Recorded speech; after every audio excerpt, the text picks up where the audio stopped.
Bonjour à tous, alors cette année, vous le savez sûrement, on célèbre les 100 ans du mouvement surréaliste. Alors il y a des tas d'expositions à découvrir un petit peu partout en ce moment à Bruxelles.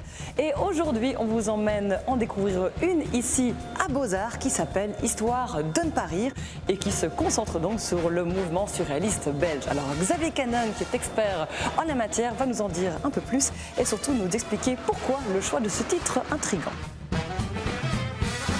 Histoire de ne pas rire, c'est le titre d'un livre de Paul Louget, d'un rassemblement de la première publication de ces textes par Marcel Marienne en 1956. Et ce titre nous semblait bien illustrer, au fond, quelle est la spécificité de l'humour en Belgique.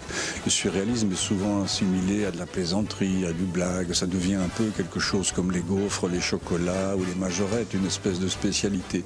Au contraire, le rire des surréalistes, il est un rire grave. Et quand le rire est utilisé, c'est utilisé un peu comme une arme. Au fond, c'est à l'image de cette girafe que nous avons choisie pour l'affiche, qui est une gouache de Magritte. Cette girafe peut faire rire dans son verre. Mais moi, après quelques instants, je y trouve une certaine tristesse, une certaine nostalgie.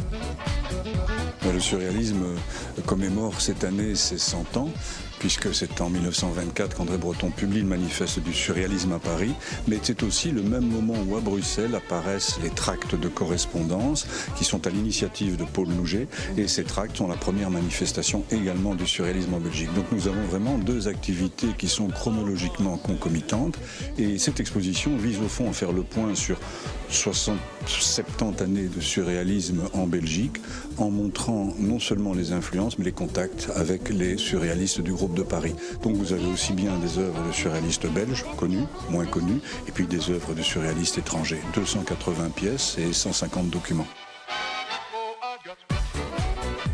Magritte a été un peu l'arbre qui cache la forêt. Pour le grand public, il est le surréalisme autant que Dali, par exemple, ou Delvaux.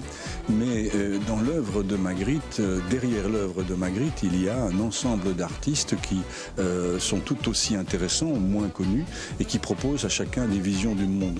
Au fond, vous me demandiez quel était le surréalisme belge, je dirais qu'il y a autant de surréalisme belge qu'il y a de surréalistes. Je dirais qu'il y a chaque fois une espèce comme ça de diversité dans le travail des surréalistes, qui montre aussi la liberté et la distance qu'ils ont pris par rapport au surréalisme de Breton. Au fond, les Belges ont toujours gardé une indépendance, et ça, je pense que c'est assez typique de l'esprit belge, qui est un esprit un peu frondeur et toujours un peu dans la marge.